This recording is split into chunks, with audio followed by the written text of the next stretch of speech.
So forget a birth story if you want one. You don't get cute anecdotes or a sentimental home video. You get an after-action report, and the action was a city-leveling catastrophe. Your life doesn't start with a cry, but with a roar. The guest of honor at your 0th birthday party is a 50-foot fox made of pure rage, and it's currently testing the structural integrity of your village with its face. In a move of cosmic desperation, your parents, the two most important people you will never know, decide the only logical place to store this walking natural disaster is inside their newborn son. They get a hero's death. You get a permanent, non-negotiable lease signed in your stomach, and the demon tenant is already behind on rent. So your starter pack for life is as follows. No parents, the glares of 1,000 villagers who see you as a monster and a live-in nuke for a gut. Congratulations, the tutorial level is over, and you've already lost. Coming to the main game, it's a social stealth mission where you're the only one playing. You learn the rules pretty quick. When you walk down the street, conversations stop. Shopkeepers charge you double for milk that's a day from expiring. A sort of pariah tax. Other kids are yanked away by their parents, who give you a look usually reserved for tax collectors or a particularly bad smell. So you find a friend who can't run away, a single solitary swing set. This becomes your headquarters, your throne of isolation. From here, you watch the other kids graduate from the academy, get praised by their parents, and go home to warm meals. You just go home, to no one. But the hate isn't even the worst part. It's the silence. No one tells you why. You're the prime suspect in a crime you've never heard of. And the verdict is already in. You rack your brains trying to figure out what you did. Did you say the wrong thing? Forget to use a coaster? Was it the bright orange jumpsuit? You've got no idea. You're living in the center of a village-wide conspiracy, and its only purpose is to make you feel worthless. They haven't just made you an outcast, they've gaslit a 7-year-old into thinking it's his own fault. And just when you start to accept your life as the village pariah, you discover the reason for the hate. It turns out there's a monster inside you. You meet him properly for the first time when your new teacher, a perverted old hermit, throws you off a cliff. That's the best way to train you, or so he said. And you came face to face with the monster as you're falling to your death. The monster in you? It's a nine-tailed fox. He happens to be the reason for the glares, the whispers, your entire life of solitude. He's your terrible, terrible roommate. And he makes his terms clear. He'll give you a taste of his power, a little dip into his sea of bottomless rage, but the price is steep. He's not an ally, he's a loan shark. And the interest is your soul. From then on, every major fight is a horrific negotiation. You have to bargain with the source of all your misery just to survive. Using his chakra isn't a cool power-up. It's a controlled act of self-harm. It's like pouring acid on your own skin. The red energy bubbling away at you, threatening to peel back your humanity until you're just another mindless beast. You literally have to beat yourself up to stop him from taking over. And controlled is a generous term. The first time you really let the leash go, you almost put a hole in your best friend. A few years later, while fighting your teacher's creepy snake-obsessed ex-teammate, you turned into a miniature, four-tailed monster puppet, attacking friend and foe alike. Your own teammate gets scarred, just from being near you.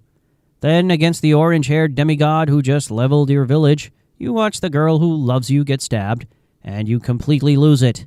You go full kaiju, sprouting 6, then 8 tails, almost letting the demon out for good before the ghost of your long-dead father has to show up for emergency maintenance. Oh, and because of this walking apocalypse in your gut, you're now public enemy number 1 for the Akatsuki. They're a highly exclusive club of the world's most dangerous criminals, and their membership goal is to collect all the demon tenants, starting with you. But they don't want to beat you, they want to kidnap you, perform a 3-day ritual to rip the fox out of your body, and then leave you for dead. So now, your life isn't just lonely, it's a ticking time bomb which terrorists can blow up if you don't do it first. So you've got a demon in your gut that wants to kill you, and a death cult hunting you across the continent. A normal person would find an escape route, but you're not a normal person. You're a person with crippling abandonment issues. And the emo prince who just ghosted your entire village is all you can think about. This is the Sasuke problem. Your first and only real friend, or so you've claimed, he decides the ultimate power is way cooler than hanging out with you. So off he went to join a snake-themed supervillain. In response, you make the worst promise in history that you'll bring him back. This promise hijacks your entire life. It kicks off a demented globe-trotting scavenger hunt where the only prize is getting stabbed by the person you're trying to save. The cycle is always the same. You spend months training, mastering some new life-threatening technique. You follow a lead, you finally find him, and look at that, he's got a new evil power, a new moody outfit, and a renewed interest in murdering you. You have a catastrophic fight that terraforms the local landscape. He tells you your bonds are pathetic, then leaves. You wake up in a hospital. Repeat. This isn't a friendly rivalry. It's the universe's most toxic long-distance relationship. Everyone, your teachers, your friends, the leaders of the other nations, tell you to give it up. That he's a lost cause and, well, a terrorist. You're in the middle of a ninja war and you're still trying to save the one guy who has made it explicitly clear he does not want to be saved. You even go to an international summit and beg on your knees just so your now terrorist best friend can be pardoned. Except that your best friend is trying to kill his brother. It's unbelievable. Really. It's a level of simping that would be unhealthy if it were for a high school crush. This is just for a guy whose primary method of communication for the past 3 years has been attempted homicide. It's not just pathetic, it's a diplomatic incident fueled by terrible life choices. And the grand finale? After years of this, you finally beat him. You have the world's most violent therapy session, trading blows that could level mountains, and when it's all over, you're both lying in a crater, missing an arm each. Congratulations, you saved your friend. The price was your dominant arm, and a decade of your life you'll never get back. Hope you learn to write with your left hand. So the dust settles, you win a war, you get the girl, you get a fancy new prosthetic arm, and you check off every single box on the hero's journey checklist. And after all that, you finally get the prize. That prize you've been chasing since you were a kid. That lonely kid on a swing set. The hat, the robe, the title. You're the 7th Hokage. But it's a trap. You imagined a life of respect, leadership, and connection, yet what you got was a life sentence of bureaucratic hell. Your greatest enemy is no longer a godlike being trying to end the world. It's a mountain of paperwork that magically regenerates every single morning. You're the most powerful ninja on the planet, yet you spend most of your day approving zoning permits and mediating disputes over who gets the last bowl of ramen. The irony is so thick you could choke on it. You, the orphan who craved a family more than anything, are now a certified absentee father. You're so buried in work that you send a shadow clone to your own daughter's birthday party, and the clone runs out of chakra right as it's holding the cake. You don't just miss the moment. You actively ruin it from a distance. Your own son starts pulling the same stupid pranks you did, for the exact same reason, to get his father to even look at him. You've become the very thing you hated, the distant, neglectful authority figure, the lonely kid on the swing set who grew up to build a beautiful family, only to lock himself in an office a mile away. And on the rare day you get to leave the office, it's not for a relaxing walk. It's to fight literal space gods.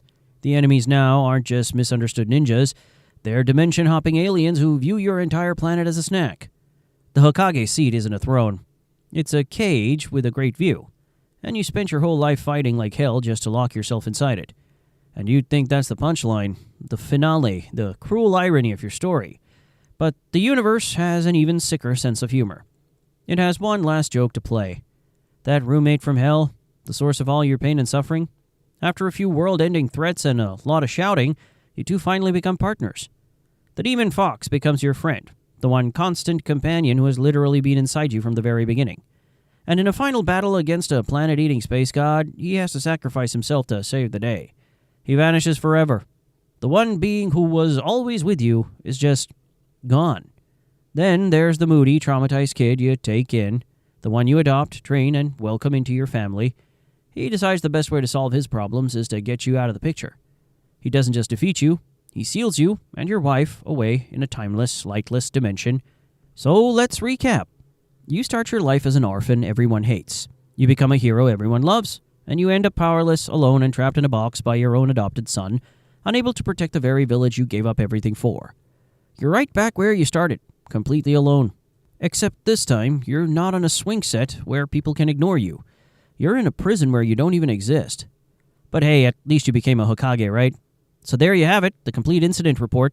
If you enjoyed this guided tour through one man's lifelong suffering, go ahead and hit that like button, you monster. Subscribe so you don't miss the next time we ruin a childhood.